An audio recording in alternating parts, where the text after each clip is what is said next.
This is Craig from Fishing with Lord Almighty, and you're watching Realistic Fishing. Keep it realistic.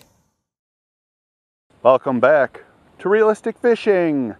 Today we're going to take the HD 200, put it on a rod, and try it out. Let's see if this $10 Baitcaster can do any damage. We're going to put it on this Ozark Trail. This is the same one I've been using for about 2 years now. It's a 6'6" graphite medium action rod. Installation is easy. Line it up, twist this little screw lock, and there we are. Actually looks pretty good. Now let's get some line on there. We're going with Omniflex 12-pound mono. Let's get it spooled up. All right, let's get this line on the reel. You can see how I have it set up here. And we're gonna see if it goes onto the spool nice and evenly. Evenly, is that a word? That's a problem with fishing reels sometimes. The line goes on the spool and it all collects on one side. It doesn't help the casting, this kind of thing. So far it looks pretty good though. That looks like a good amount of line. And let's get a lure tied on and try this out. Before I even get started, I'm gonna crank the magnetic up to max. We're gonna do the fall test here. So we're gonna tighten our tension until it falls slowly at a rate I'm comfortable with. First cast. And it casted way out there. It's brand new. It's a little dry. We gotta let the grease and stuff break up a little bit from friction. It needs to heat up and spread out inside the reel. And what better way to make that happen than to just start fishing? Let's check our drag. That's too tight. That's too tight. Let's back it off. This is Addison, and we caught a fish. Keep it realistic.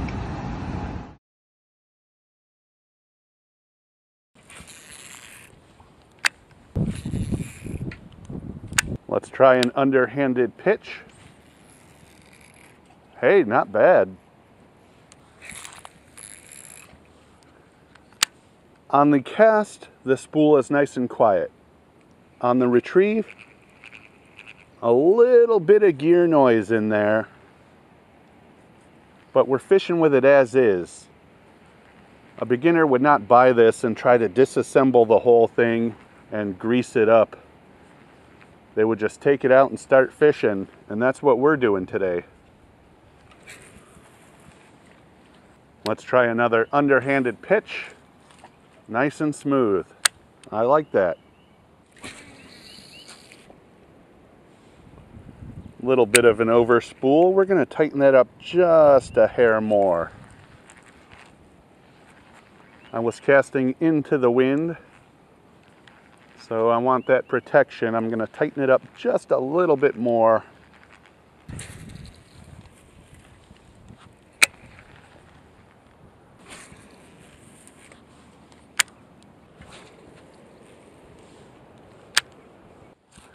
Well, since I wasn't getting any bites on the creature bait, I've changed it up and I'm now fishing with a stick worm, a Texas rig worm. We got some Procure on there.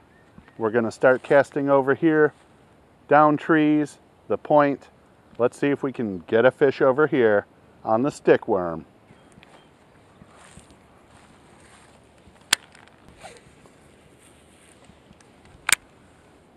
Yeah, nice silky smooth casting. It's that retrieve. It sounds like dry gears. That's my guess.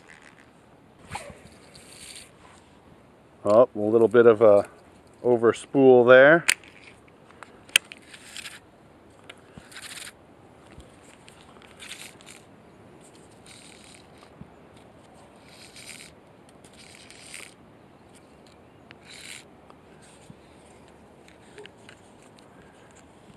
What is that?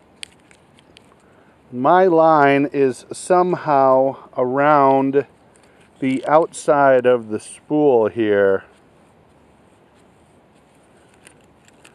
I have never seen this happen. Okay.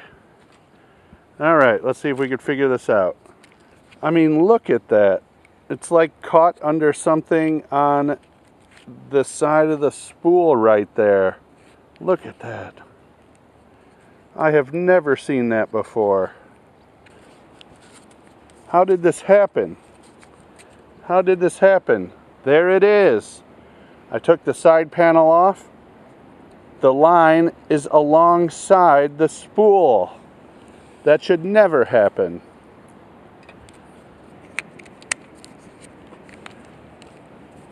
Well, I don't like that one bit. The fact that the line can get alongside the spool into this access area and get locked behind this main pin here, that should never be able to happen.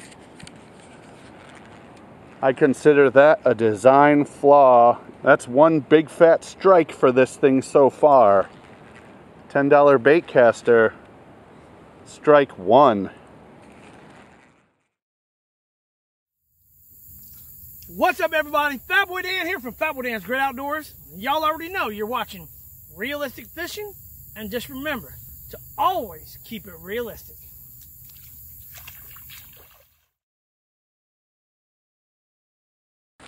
I haven't even caught one fish yet, and the wheels are already coming off the bus. We're gonna go down to the drain side and we're gonna fish this worm along the way.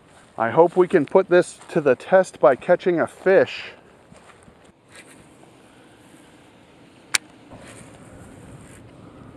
There's a snake with a fish in its mouth. See him?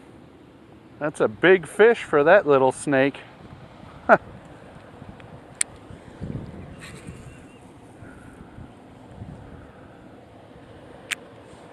Yeah, I'm about to go to the car and get the other cheap reel, the $13 reel, and try that.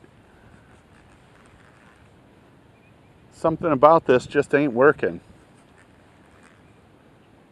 I'm just not getting any bites. Maybe I'll have better luck with the other reel.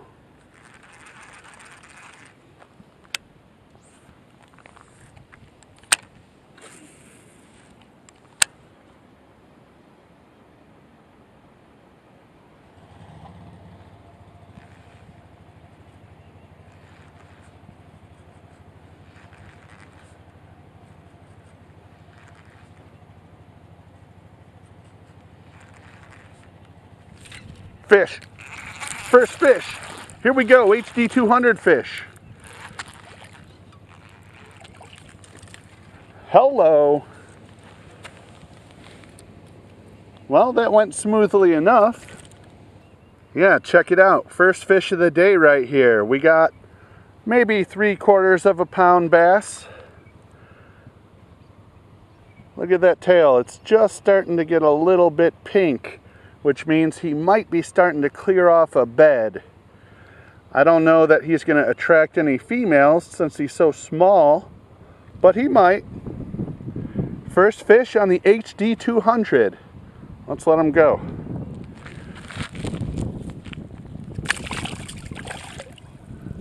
All right. We finally got one on the worm, fishing the HD 200.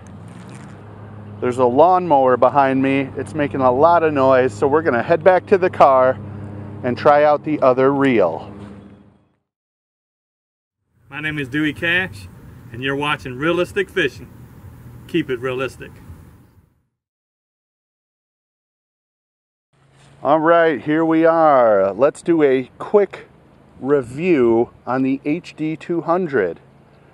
On the bright side, it casts very far. It has a smooth spool. I was able to pitch it. It is quite smooth on the cast. However, the retrieve is where things go downhill. There is a graininess to it, a geariness to it on the retrieve. The drag is not smooth.